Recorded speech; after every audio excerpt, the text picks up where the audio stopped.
Thank you everyone for joining us for this talk. So today we will be presenting about the Dynamic project, which is a digital clinical decision support algorithm to manage sick children in primary healthcare settings in Rwanda. Something else to note is that this project is actually being implemented in 2 countries. We're also working in Tanzania on the same research, but today we will talk only about Rwanda, but in case someone is especially interested in Tanzania as well. So I make this presentation with my colleagues, but also on behalf of a very large team who is working on this project with me. So this team is composed of Swiss TPH, Unisante, EPFL as academic institutions, but we also work closely with the Rwanda Biomedical Center. We're endorsed by the Rwandan Ministry of Health. And we work with the Rwanda Pediatric Association on the clinical content and with a software developer called WaveMind. And we're thankful to our funders, SDC, Swiss Agency for Development Cooperation, and also Foundation Bodnar, who funded this work. And of course, none of this would be possible without the field team, so big thanks to them as well.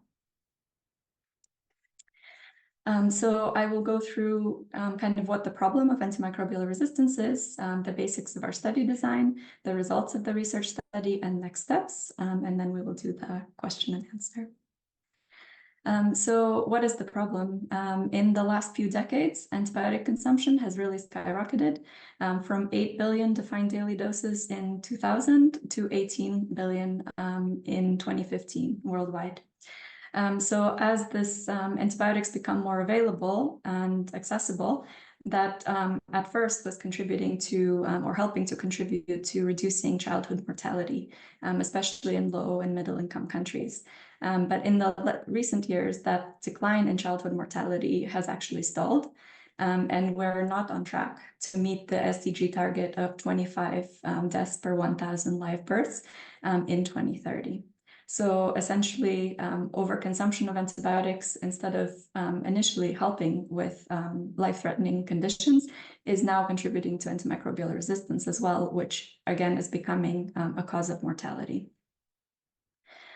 So what does that look like in the outpatient setting? Actually, children contribute to a lot of these overprescription of antibiotics because they get sick often and they present in primary healthcare sector, especially in rural areas.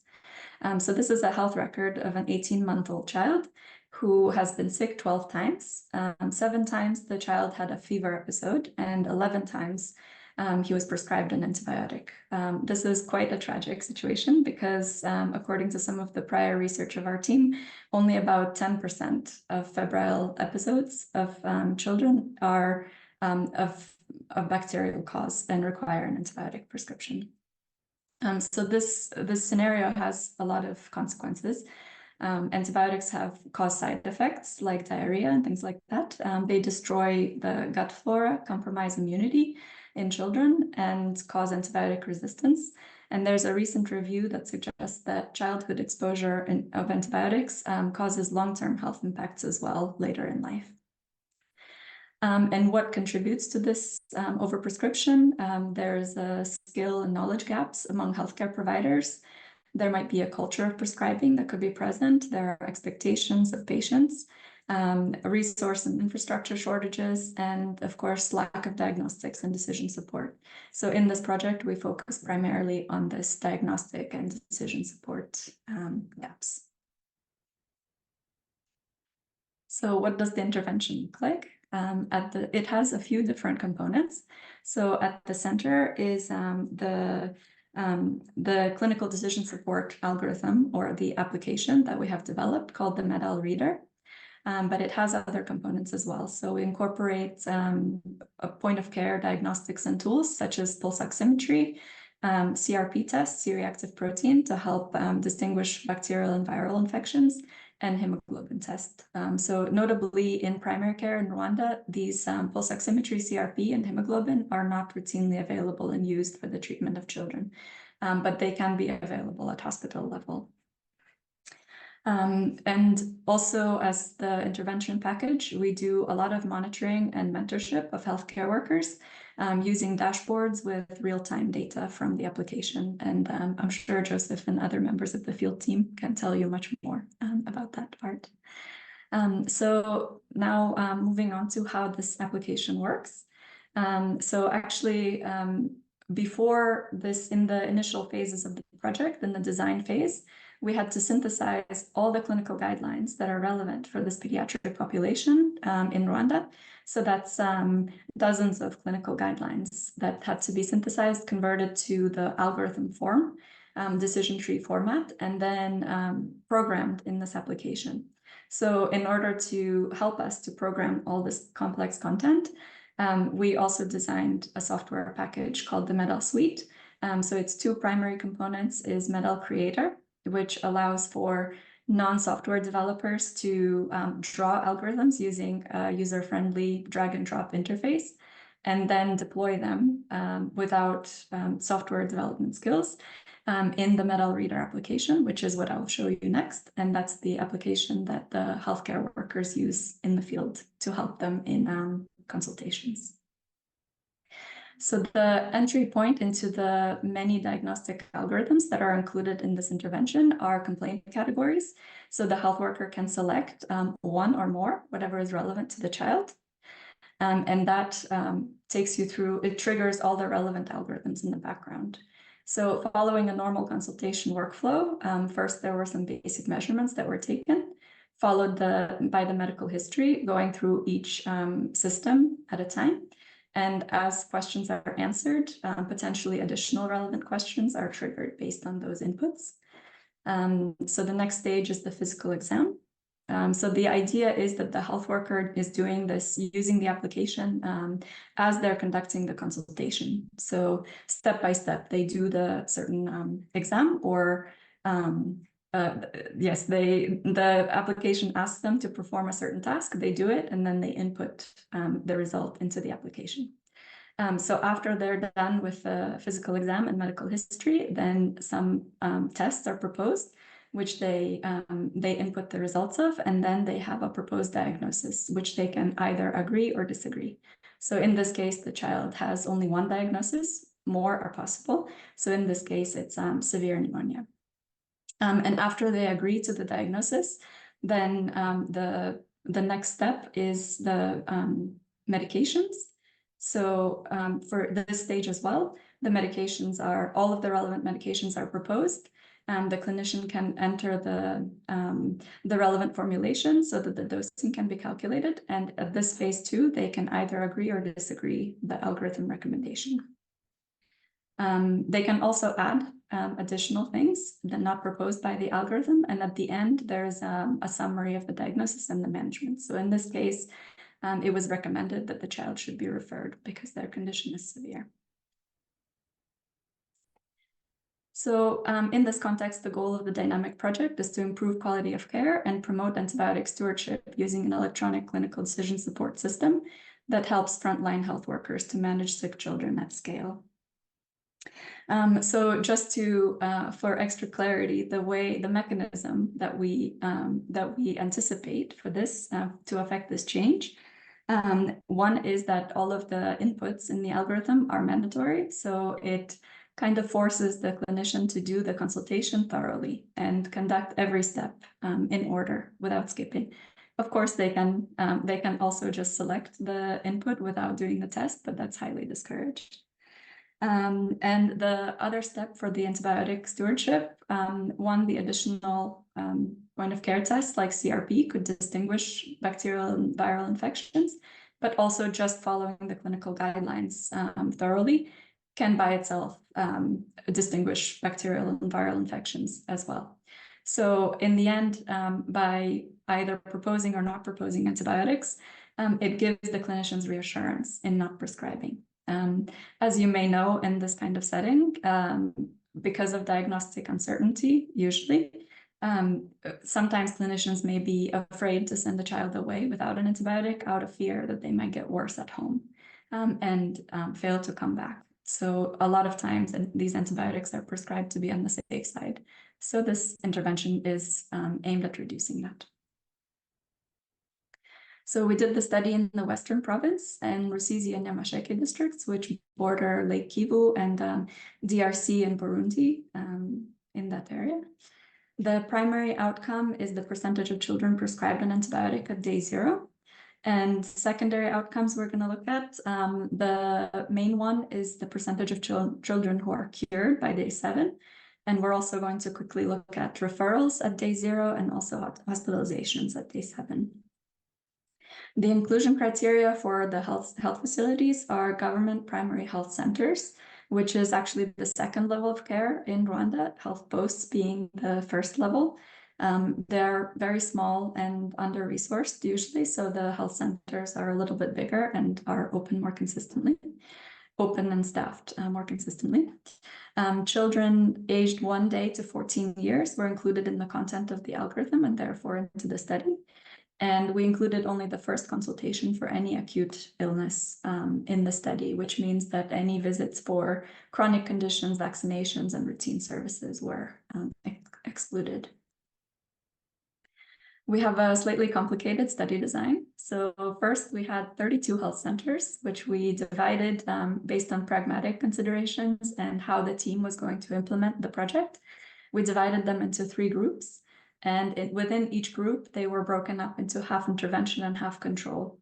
And this was done also geographically and pragmatically. So it was not a randomized control trial, but rather a cluster non-randomized control study. And we tried to match the health centers as closely as possible, but not randomized, just to note that. But because of the study design, it allowed us a second comparison as well. So after the first 5 months of 16 intervention and 16 control facilities across the 3 groups, the controls were converted to intervention. So it gave us another comparison, which is the pre and post study. So the control period and the intervention period of the same 16 health facilities served this purpose. And we had almost 27,000 participants in each study, and that's before we, so that's in the beginning of the consort chart, before we excluded loss to follow-up and things like that. We also conducted a lot of other operational research studies to understand the implementation context and triangulate some information with the main trial. So we had a quality of care study, which was an objective observational study that took place in intervention and control facilities at the end of the first period. And then we also did some qualitative interviews later on in the initial intervention facilities only.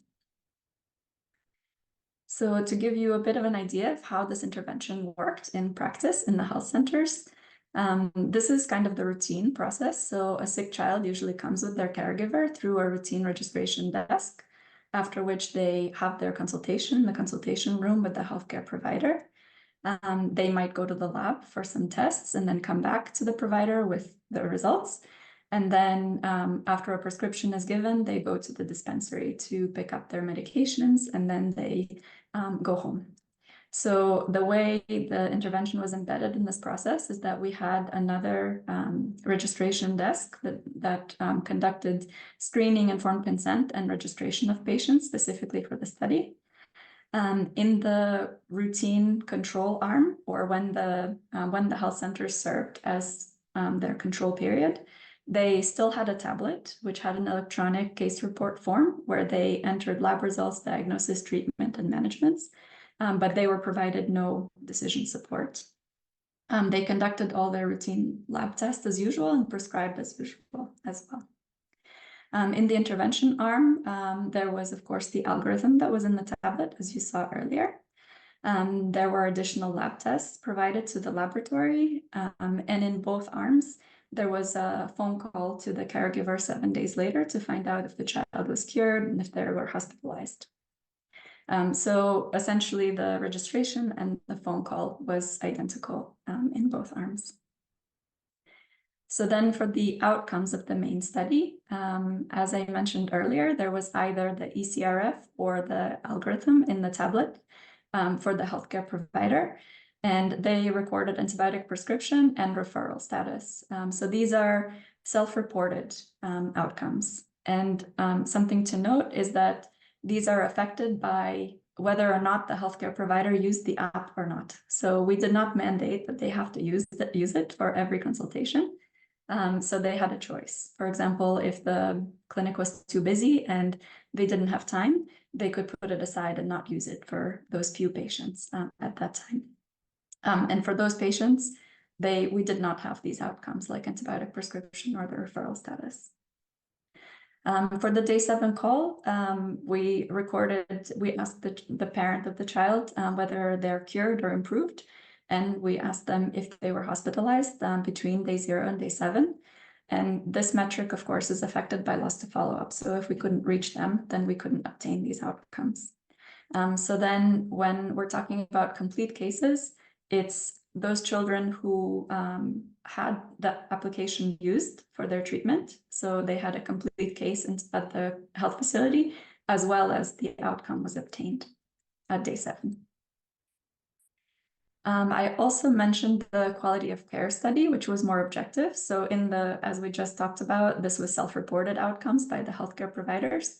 And then in this study, it was actually an objective observation that was done by an external research assistant, but only for a subset of children. So not for children from 1 day to 14 years, but only for children aged 2 to 59 months. And the reason for this is that there's a very precise protocol that is mandated by the government called the IMCI, the Integrated Management of Childhood Illness. And it has a very precise checklist and an instrument developed by the WHO. So that's what we used to check that the consultation was strictly adhered to. And we also had another research assistant who interviewed the caregiver before they went home to ask about their satisfaction with the care that they received. So now onto the results.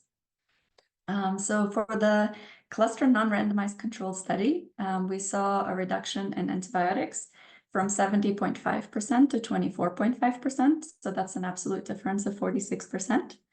And this, again, is only for the cases completed in the application. So the clinician was guided by the clinical decision support.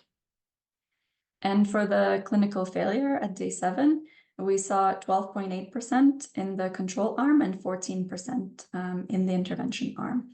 So adjusted relative risk was 1.07, and it was not statistically significant, but a slight difference in the clinical failure.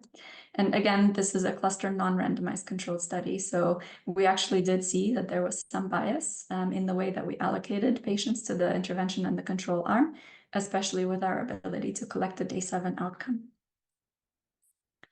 So to verify those results, we have the pre and post study as well. So this, again, cases completed in the application, very similar reduction. As you see, the control arm is actually the same data set in both comparisons. So it's, again, 70.5. And in the intervention period, in this comparison, it's 27.5, so a very similar reduction.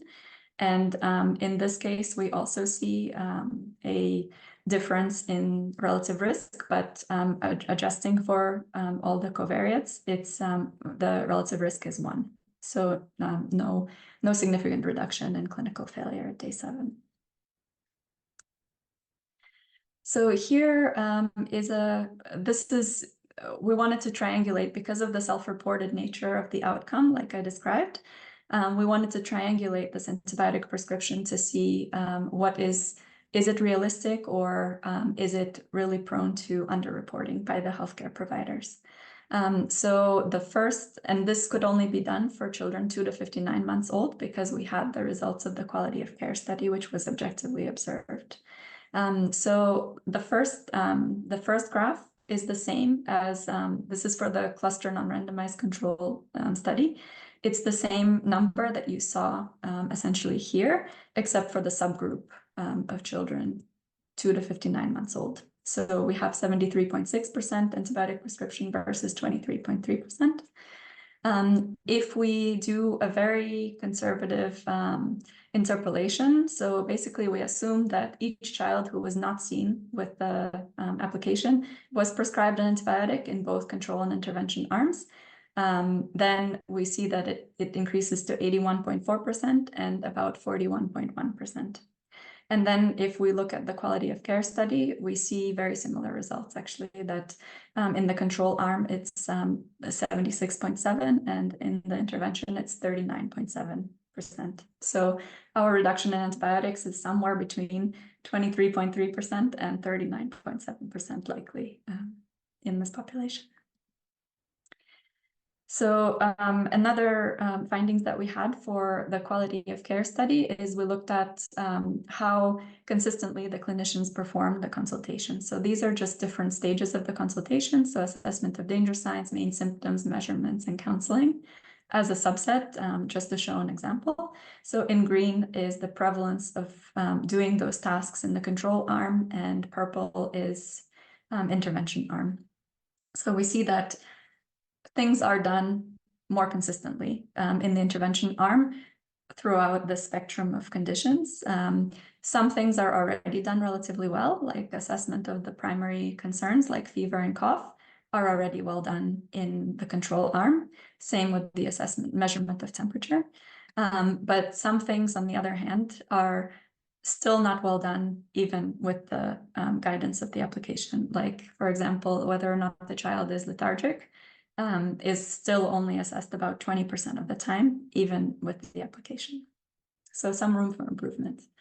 And another caveat here is the quality of the recommendation that healthcare provider receives from the algorithm depends on the quality of the inputs. So in this study, we measured whether or not the healthcare provider attempted to do the thing that they were supposed to do, but it has no indication of how well they did it. So maybe they had some clinical skill gaps, which meant that they couldn't assess the thing well.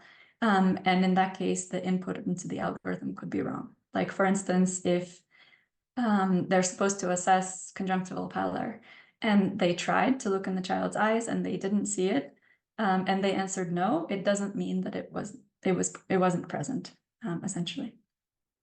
This comes in later on in the presentation. So for the second part of the quality of care study, we also interviewed the caregivers whether or not they were satisfied with the consultation. So here the light and dark green is satisfied or very satisfied. So we see that in both arms, people are essentially very satisfied with the services that they receive, or that's at least how they answer. And we were pleasantly surprised to find this out, because there are actually some reasons why they may be less satisfied in the intervention arm than the control arm. Some of those reasons could be the consultation is longer when they do all the steps in sequence. Wait times could also be longer as a result of that. Fewer medicines are prescribed, which may leave the caregivers less satisfied. But on the other hand, maybe even if they're waiting longer, when they get to the consultation room, the assessment of their child is more thorough. Maybe they're happy about that. And also, if they have more lab tests done, again, that could be a reason for counterbalancing this satisfaction.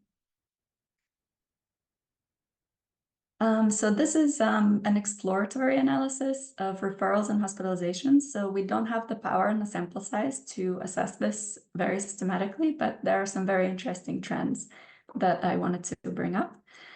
So these are Sankey diagrams for the control and intervention arms, intervention arm cases. And as you can see, it's very difficult to see the numbers, but they're not so important. So I cover them with better labels so that you can see them better. But this is important to note that this is a subset of children who were referred or hospitalized or had a bad outcome at day 7. So it's kind of a composite of children who were theoretically severe. So what we can see in these diagrams in both intervention and control arms is that most of the children who are referred are not hospitalized. So that you can see that. You can see that here. At the end of the day, the majority of these children are still fine. So it actually shows that there's some over-referral that could be happening, again, in both intervention and control arms. So we actually had no impact with our intervention on these trends. The other observation is that of the children who are hospitalized, the majority of them are not referred. So on the other hand, there is also under-detection of severe cases as well, both in the intervention and the control arm.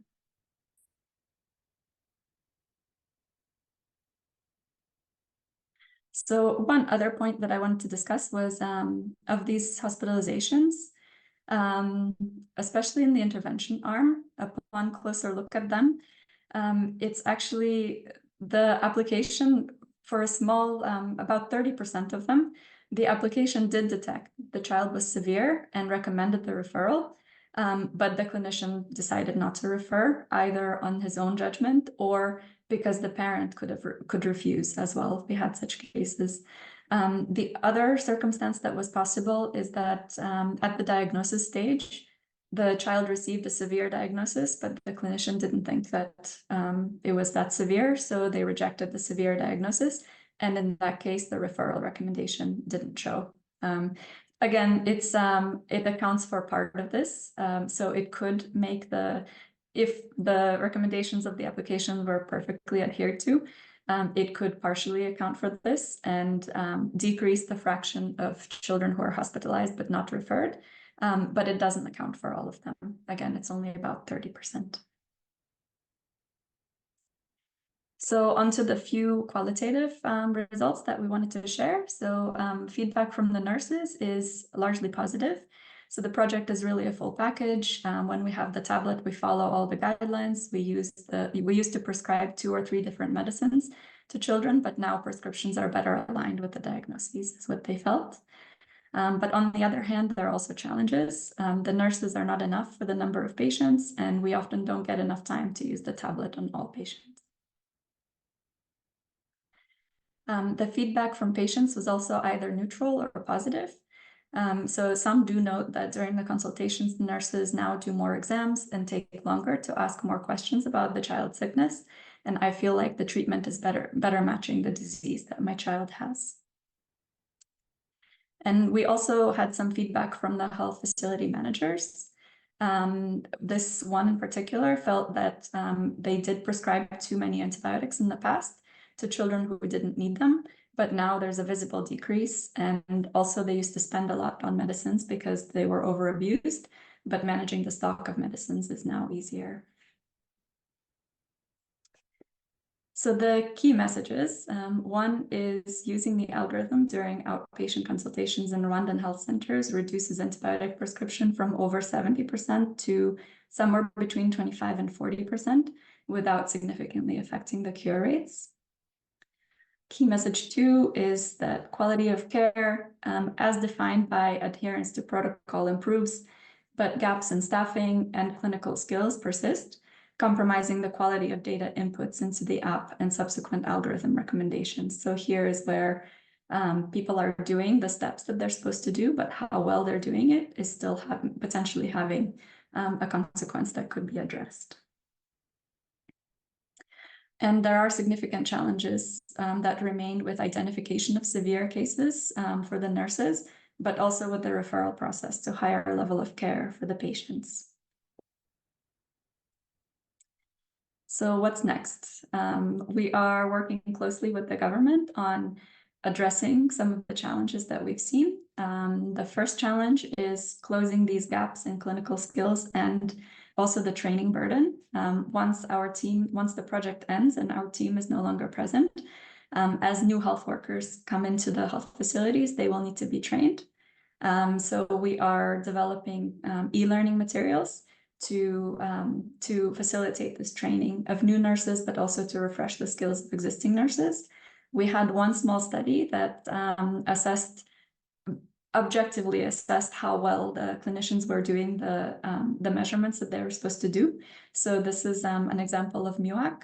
So only 23% of the consultations had perfect measurement of MUAC, and others had some limitations, some more serious, some less serious. So for example, 70% of the consultations, the MUAC was not taken at the mid-arm level. The second challenge that we have is reducing the cost of the intervention for scale-up. So when we look at the full intervention package, according to some preliminary costing that we have done, IT components are actually not the majority of the cost. It's the point of care tests, which are consumables. So more than 50% of the budget is going to the point of care tests. We are doing some additional analyses to see how we could reduce their use. So actually, when we look into the data closely, the CRP test is useful, but only for a subset of patients for which we're using them. The hemoglobin is universally useful, and for example, pulse oximetry is not helping in our context to identify severe illnesses. So there's definitely room for improvements on reducing or removing some of the point of care devices that we have been using. And the third challenge is really integration of reporting tools and requirements. So many of you are probably familiar with the many paper-based reporting tools that the healthcare workers are using, especially in primary healthcare setting. So this woman is using probably 3 or 4 different papers where she's recording the same information, and the tablet being another one. So at least in the tablet, she's deriving some guidance from it, whereas the papers are only for reporting. And in this particular health center, this wasn't present, but in some, there's also a computer, like an electronic medical record, that is also present. So it's extremely important to harmonize all of these tools. So that's what we are working on now as well. And the last bit is what is global health research? So we actually consulted ChatGPT today for this one, and we liked what it said and we really related to it. So it is research that is multidisciplinary. It focuses on equity. It addresses disease prevention or health promotion. It requires understanding of health systems, partnerships and collaboration, and embracing the local context while we're trying to generate global evidence. So I think our project really represents all of these things quite well. If you want to know more about the software that we developed, you can use this QR code to access the website and contact us for any further information. Thank you so much.